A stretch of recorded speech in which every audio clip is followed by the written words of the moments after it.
Dan ini untuk game yang terakhir ya, kita akan melihat dari 18 tim bermain di game yang terakhir untuk di Miramar dan nggak kanan atas, nggak kiri bawah, tapi kiri atas. Dan sekarang Pangeran Mejo kembali harus kehilangan satu pemain ya untuk Herlings. Begitu cepat untuk mereka kehilangan satu pemain, tapi kayaknya Claw juga mendapatkan sasaran yang lainnya. Didapatkan kembali memang satu eliminasi, tapi tidak untuk yang kedua kalinya karena perlawanan pun juga diberikan. Dan kali ini dari tim Aka Gold yang berhasil mendapatkan satu pemain juga dari tim Claw. Banyak sekali trading yang terjadi entah dari knockdown maupun dari poin eliminasi yang dikoleksi dari masing-masing tim. Dan Jobrenki punya satu senjata tapi face-nya belum ada, helmnya belum ada nih. Mending coba cari dulu nggak sih Jo, daripada kayak gini. Frenzy juga nyangsang di atas. Frenzy jadi informan nih karena dia belum turun, masih berada di area dari atapnya. Tembakan dilakukan oleh Jobrenki. Ini menandakan bahwa Jobrenki akan kehilangan banyak senjata-senjatanya. Dan kita melihat terjun di turun langsung dan mencucuk. Frenzy mengambil satu momentum ke Nightmare. Wow, Pandum ya, bisa ya mereka mendapatkan dua pemain dari tim Nightmare.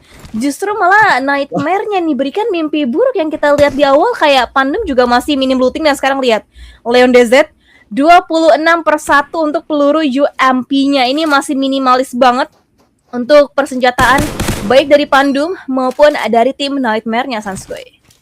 Ya pasti Pandum sedang ketawa-tawa sekarang ya dengan Frenzy yang berhasil. Soalnya gue tadi lihat Frenzy di atas lagi diem aja, belum ngeluting deh karena dia turunnya di atas tadi, di atap. Tiba-tiba dipancing, terjun, ngecucuk, udah pasti ketawa-tawa dia dengan berhasil dalam tanda kutip ngadalin satu pemain dari Nightmare. Tapi Zuxi juga berhasil ditangkap oleh pemain dari Zenox. Ada pertemuan antara Zenox dan juga Alter Ego di awal-awal match. Ya, di awal-awal kita bisa melihat banyak sekali pertumpahan darah yang terjadi. Dan sekarang nampaknya selain dari satu tim yang tadi cukup intens fight-nya dengan Pandum Nightmare, ada lagi tim lain yang juga menguasai bagian dari luarnya. Coba untuk mengintai, mencari informasi terkait keberadaan dari pemain tim Pandum. Tapi sementara itu, satu pemain dari SA, King Motik, kayaknya untuk healingannya juga terbatas. Dia nggak punya first aid, hanya bisa menggunakan bandage yang dimiliki. Tapi datang satu persatu pemain dari tim Jeruk kali ini. Dan Alter Ego yang tadi juga sempat di-mention Sanskoy, sekarang kembali menambah lagi untuk pundi poin eliminasinya mereka. Tapi lihatlah Jimmy juga tidak dalam kondisi yang cukup aman. Dan sementara itu, kamera langsung nge-switch up lagi untuk melihat pertarungan yang masih terjadi antara Claw dan juga tim Jeruk. Dan bahkan kalau dilihat Kiki Boy berani, ini orang-orang nggak pada ngeluting dulu ya, nggak nyari helm dulu, sumpah nih Kiki Boy juga nggak punya helm, berani sekali dia akan menghadapi dua pemain. Ditembak saja, headshot sudah pasti langsung knockdown. Dan ya tidak perlu headshot, sudah knockdown duluan Kiki Boy. Ada yang datang lagi, Raigats menuju ke pertahanan dari Jeruk. Beneran nggak ngeluting dulu orang-orang di sini, kayaknya mereka emang langsung pingin langsung ke Gultik dan dipulangkan satu tim yaitu Jeruk menuju ke lobby. Masih ada Shadow di area atas. King Motik menghadapi para pemain Claw. Ini sih fix ya, tim-tim mah pengen cepat istirahat, pengen cepat pergi habis ini. Karena jujur mainnya dar banget. Dan sekarang kita lihat ya, dengan S12K-nya jedar. Dan akhirnya selesai sudah.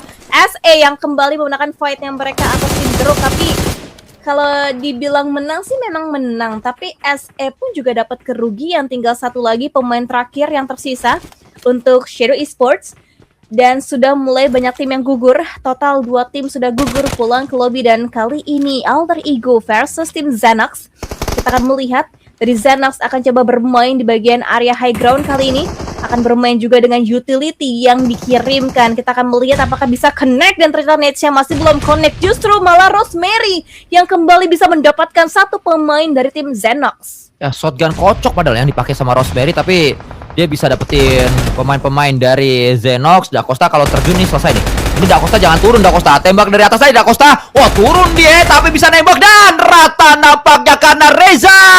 Bigetron memulakan Alter Ego. Zenox juga memulakan Alter Ego.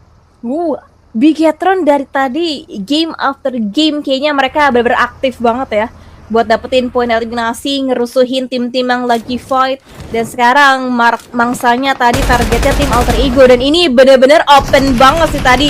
upaya penyeberangan yang dilakukan oleh satu pemain Xenox yaitu seorang Rocky, dan ternyata ini malah membuka kesempatan dari tim Bigetron untuk mereka kembali memangsa lagi satu pemain terakhir dari Xenox yang harusnya informasinya sudah mulai didapatkan. Tinggal mencari lagi timingnya, jangan sampai terabsen karena mereka sudah memiliki keunggulan. Tinggal satu yang terakhir yaitu Da Costa yang masih akan menjadi incaran bagi pemain tim Bigetron nantinya. Dan dari posisi ini terlihat pojok ternyata tadi satu pemain yang melaju, yang berlari. Di sisi lain justru Yami ditumbangkan oleh mantan timnya. Boom, menumbangkan Yami. Yes, ditumbangkan ya untuk satu pemain. Mantan sih memang menyakitkan ya kalau kita lihat di PUBG Mobile kali ini, dan bahkan bertambah lagi untuk eliminasi selanjutnya.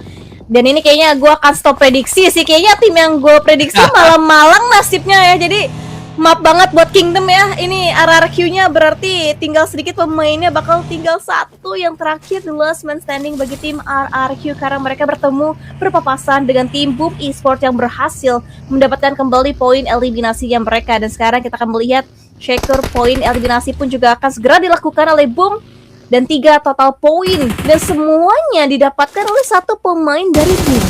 Frenzy, Pandum kehilangan satu pemain mereka, menyisakan satu yang terakhir, dan SLI masih penasaran ada orang apa enggak sebenarnya di posisi ini, karena tidak ada orangnya di seberang Jobrenki dengan M1 Garan.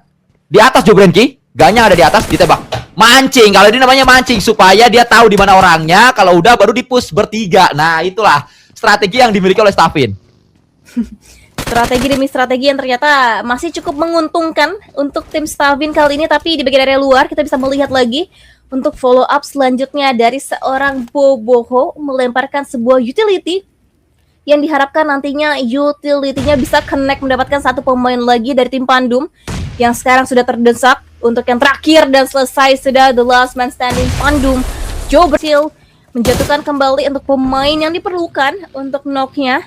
Dan sekarang akan coba nge-switch dengan lemparan granat utility seorang Hasil. Apakah akan connect? Tapi ternyata masih belum mampu untuk menjatuhkan, tapi cukup memberikan damage ke satu pemain dari SLI. Dan akan coba langsung di follow up pastinya.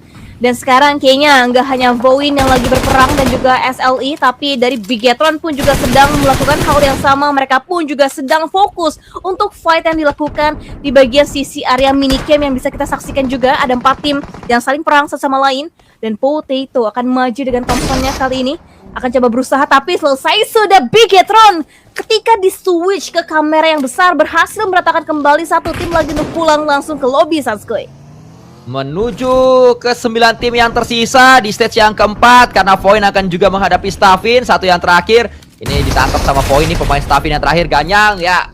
8 tim tersisa saat ini di stage yang keempat. Apakah akhirnya ini dia maksa pertama untuk Kakak Gold? Apakah ini dia? Akhirnya ada satu elim yang bisa diambil. Tembak sekarang, tembak sekarang, tembak sekarang. Hitung 1, 2, 3, tembak. Dan selesai. Itu pulang ke lobby. Aduh, berhasil lagi setupnya mereka, Sans. Dapat tuh satu pemainnya, Boom, lumayan. Di atas, ini jauh, tinggi banget loh. Gua kira senjatanya apa gitu, M1 Garan kayak M24 kayak, ternyata senjatanya adalah apa itu namanya? Bekas. Iya, jadi susah, dia senjata burung deh. Gimana dapetnya ini? Kan 2 tim ya setidaknya yang melihat posisi terakhir dari seorang Genpos atau masih bergerumun. Mereka masih menumpuk di satu spot yang sama untuk 4 pemainnya akan bergerak beriringan. 2 pemainnya akan coba melebar. Dan ada tim Dewa United yang juga sudah menanti kedatangan nanti dari pemain AK Gold. Satu tumbang dibalaskan, tapi Alphanya juga ikut down. Dan kali ini Genpos-nya juga ikut campur.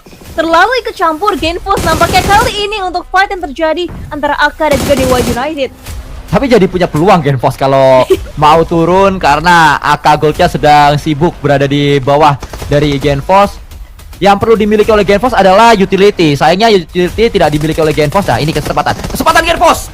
Hampir saja dia memberikan satu tembakan menuju ke pemain dari AK Gold dan berhasil mendapatkan sebuah knockdown. Satu lagi knockdown, Vince tumbang. Genpos dilempar sebuah granat. AK Gold mengincar seorang Genpos di atas sana, tapi AK Gold juga harus sibuk dengan adanya Dewa United yang melemparkan beberapa utility dan juga beberapa tembakan. Iya, ini Genpos masih bertahan. Dan sekarang kayaknya Dewa United juga masih akan fokus dengan tim AK. Dan bahkan lemparan nades-nya ke Nick AK Gold. kembali menjatuhkan lagi satu pemain tim Dewa United. Dan seperti biasa pasti gangguan terus akan terjadi oleh seorang Genpulse yang mengganggu fight ini. Kelihatan dengan shot bebas, ditembaknya dengan M4-nya kali ini. Belum mendapatkan following lagi untuk Nox yang selanjutnya. Kita akan mulai dan akhirnya selesai sudah Genpulse yang mengganggu sedari awal ternyata bisa dieliminasi juga oleh tim Dewa United. Kagak ada elimnya ternyata ya Genpulse dari tadi ya. Hanya memberikan damage saja, tapi respect untuk Genpulse luar biasa. Penggunaan VSS ini menunjukkan walaupun banyak yang bilang VSS adalah senjata buruk, senjata angin, tapi VSS di tangan yang tepat akan cukup berbahaya. Genpulse juga memberikan banyak damage dengan VSS ya. Jadi di PUBG Mobile tidak hanya tentang M4, tidak hanya tentang AUG, semua senjata bisa digunakan oleh pilot yang tepat. Dan kita menuju ke fight terakhir, AK Gold dan Dewa United. Dua tim yang memang dari tadi sempat kita bahas punya player yang paling banyak, 4 player di masing-masing tim. Namun sekarang Dewa United hanya menyisakan 3, AK Gold juga menyisakan 3 pemain. Betul, 3 lawan 3 dan dengan tumbangnya satu pemain Dewa United berarti udah mulai ada keunggulan yang terlihat dari AK Gold. 3 melawan 2 antara Dewa United versus AK Gold. Dan sekarang kayaknya revive lebih diutamakan oleh seorang Lynx biar nanti kembali menyeimbangkan kondisinya antara Dewa United dan juga AK Gold. Dan perlahan tapi pasti semuanya ingin mendapatkan momentumnya, semua ingin mendapatkan kembali opening knock-nya. Dan sekarang Leleboy mau tidak mau pun juga harus turun bukit. Dan itu dia timing yang tepat pun juga didapatkan oleh Leleboy. Netsnya connect, mendapatkan seorang Vince tapi langsung dibalaskan. Threat knock terjadi 2 lawan 2 kali di antara Dewa United dan juga AK Gold. Tembak lagi para pemain dari AK Gold. Leleboy selalu menjadi pemain spesial di line up dari Dewa United Ash. Dan Leleboy yang berhasil membuka satu tembakan menuju ke AK Gold. Vince yang tumbang sedikit tadi kembali akan, nggak di revive. Saya kira akan di revive, ternyata hanya memberikan sebuah granat saja menuju ke Zhao. Zhao melemparkannya, Zhao diincar. Zhao menjadi pemain terakhir. Dewa United menutup dengan winner chicken dinner kedua mereka di hari ini. Congratulations Dewa United menutup malam hari ini dengan sangat manis dengan chicken kedua mereka kali ini.